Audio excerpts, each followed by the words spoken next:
ஒரு பெரிய ஒரு பெரிய வீட்டு புள்ள. அவன் என்ன பண்றான்னா, அவனோட கழுதைங்கெல்லாம் கொஞ்சம் காணாது போயிட்டு, கழுதை காணாத போன உடனே அவங்க அப்பா போய் தேடி போயிட்டு கண்டுபிடிச்சின்னு வரேன் அப்படின்னு சொல்லிட்டு ஒரு போறாரு. அவங்க அப்பாட்ட சொல்லிட்டு போறாரு. கழுதை தேடின்னு போயினுக்கிறாரு.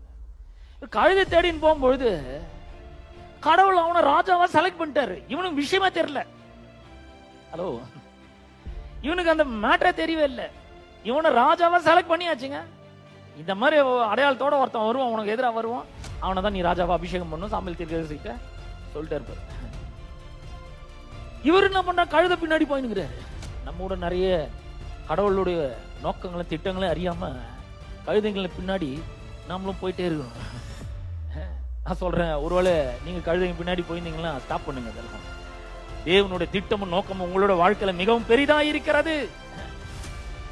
அப்ப நிறைய பேர் என்ன பண்றாங்கன்னா, அவங்களுடைய வேலையை முதல்ல வைக்கிறாங்க, அவங்களுடைய காரை முதல்ல வைக்கிறாங்க, அப்புறம் அவங்களுடைய சொத்துக்களை முதல்ல வைக்கிறாங்க, வீடு ஆஸ்தி இதெல்லாம் முதல்ல வைக்கிறாங்க. இல்லைங்க, முதல்ல தேவனுடைய ராஜ்யத்தை தேடுகிறவர்களா இருக்க வேண்டும். முதலாவது அவருடைய நீதியை தேடுகிறவர்களா இருக்க வேண்டும். அப்படி இல்லைன்னா பெரிய விஷயத்தை நீங்க மிஸ் பண்றீங்கன்னு அர்த்தம்.